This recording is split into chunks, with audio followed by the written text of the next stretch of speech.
कराया तो भगवान ने सबसे पहले पूतना का स्तनपान किया, फिर भगवान उसके बाद में विष का पान करने लगे। सबसे पहले भगवान ने दूध को पिया, फिर विष का पान किया, और उसके बाद में भगवान बांके बिहारी जी धीरे धीरे करके पूतना के प्राणों को ही पीना प्रारंभ कर दिए। भगवान गई तो थी मारने के लिए, परंतु भगवान दूध पीते ही पीते पूतना के प्राणों को खींचने लगे। अब जब पूतना के प्राणों को खींचने लगे, वो बार बार चिल्लाने लगी, अरे छोड़ दो, ये लल्ला तो बड़ा शरारती है, अरे यशोदा मुझे लगता है कि तेरा लल्ला तो मेरे प्राण ही हर लेगा।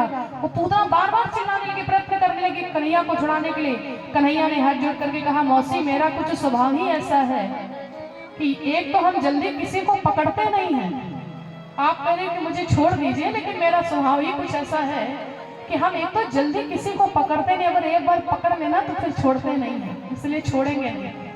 कन्हैया धीरे धीरे करके पूतना के प्राणों को ही पीना प्रारंभ कर दिया। धीरे धीरे करके भगवान प्राण खींचते संपूर्ण जब पूतना के प्राणों का ही हरण कर लिया भगवान ने, तो पूतना बड़ी जोर से दौड़ी और विकराल रूप में आकर के वो धड़ाम दे गिर गई, और जैसे गिरी इतनी जोर से पृथ्वी थर्रा गई, वो बहुत भारी शरीर में आ गई। दसों दिशाएं में चित्कार सा गूंज उठा। श्री सुखदेव महाराज परीक्षित से कहते, परीक्षित पूतना ने इतना विशाल स्वरूप को बना लिया कि 6 कोस तक जितने भी वृक्ष थे ना, सब टूट करके चिकनाचूर हो गए। 6 कोस तक, आप विचार कीजिए, इतना विकराल रूप बना लिया।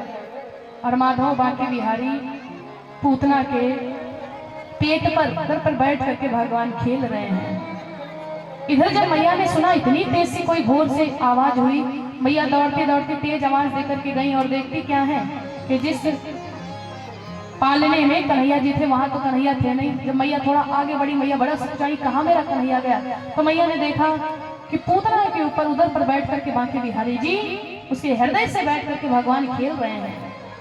मैया ने तुरंत पूतना को देखा कि इतनी विकराल राक्षसी, मैया तो कांपने लगी, अरे भगवान की बड़ी विशेष कृपा जो मेरा लल्ला जीवित बच गया, ये तो कोई राक्षसी मेरे लल्ला को मारने के लिए आई थी। माता यशोदा ने तुरंत कन्हैया को गोद में उठाया और तुरंत मैया ने दूध पिलाया, और जब कन्हैया ने माँ के दूध को पिया तो माँ के जान में जाना ही मैया को लगा कि अब मुझे लग रहा है मेरा लल्ला दूध खींच पा रहा है, इससे लग रहा है कि मेरा लल्ला ठीक ठाक है। तो मैया के सांस में सांस आई। जितने छोटे छोटे नन्हे बाल गोपाल थे वो अपना भाव प्रकट करने लगे, कहने लगे मैया लेकिन बात तो इस बात की है, मुझे सोचना है कि ये पूतना, ये राक्षसी मरी तो मरी कैसे। उसमें से एक वाला कहने लगा, मैया ये जो राक्षसी है ना, ये लेकर के भागी होगी कन्हैया को, और ये गिर गई तो धड़ाम दे मर गई। तो उसमें से एक नन्हा सा वाला कहने लगा, लेकिन ये भागती तो सीधे भागती, मुंह के बल गिरती, ये तो सीधे सीधे पड़ी है। सब अपना अपना भाव प्रकट कर रहे हैं। माता यशोदा तुरंत कन्हैया को लेकर के गई, पंचगव्य से भगवान को स्नान कराया, गौ माता के गोबर से केशों को स्नान कराया, दूध से स्नान कराया, घी से स्नान कराया, मक्खन से स्नान कराया, मूत्र से स्नान कराया, पंचगव्य से भगवान बांके बिहारी जी की मैया ने स्नान कराया, दूध पिलाया। तब मैया के जान में जाना ही कि मेरा लल्ला स्वस्थ है। इधर वसुदेव महाराज मथुरा गए थे, और इधर जो बोली बाल कृष्ण कन्हैया लाल के जो नंद बाबा थे, नंद बाबा इधर मथुरा में गए थे। वसुदेव जी ने कहा आप जाइए अति शीघ्र, मुझे लग रहा है कि कोई संकट आया हुआ है। और जैसे नंद बाबा आए, कुछ गोपालों ने बताया कि बाबा ये संकट आया था।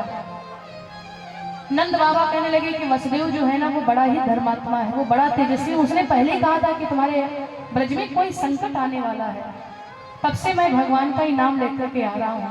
भगवान ने मेरे लल्ला को बचा लिया, भगवान के ही नाम से भगवान की रक्षा हो रही है। आप विचार कीजिए, भगवान का इतनी बड़ी नाम की महिमा है। बाल गोपालों ने कहा वो बात तो ठीक है बाबा, लेकिन ये इतनी बड़ी है राक्षसी, इसको हम जलाएं तो जलाएं कैसे, इसके चिता में आग कैसे लगाएं।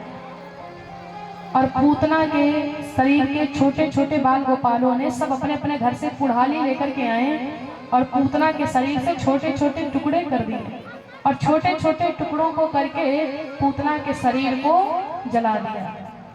और जैसे पूतना के शरीर में आग लगाई, आग लगते ही इतनी इतनी दिव्य सुगंध पूतना के शरीर से उठी कि पूरा ब्रजमंडल ही सुगंधित हो गया। अब यहाँ पर सोचने की बात है कि जो पूतना है, जब किसी के लाश में आप आग लगाइए तो दुर्गंध आती, परंतु पूतना के जल जाने के बाद में सुगंध आई, और ऐसे सुगंध आई कि पूरा ब्रजमंडल ही सुगंधित हो गया। महाराज परीक्षित जी चौंक गए। महाराज परीक्षित ने कहा, लेकिन महाराज ये कैसे हो सकता है कि जलने के बाद में व्यक्ति के शरीर से, वो तो राक्षसी थी और राक्षसी के भी शरीर से सुगंध आ रही है। महाराज परीक्षित जी कहते हैं, सुगंध इसलिए आ रही है कि अब पूतना भले ही पापी थी, परंतु साक्षात परमात्मा ने, भगवान ने पुत्र बनकर के पूतना के दूध को पान किया है। भगवान उसके खुद हृदय से लगे हैं, और फिर न जाने भगवान कौन से गुण पे किसी व्यक्ति के रीझ जाए, ये कोई जान नहीं सकता है।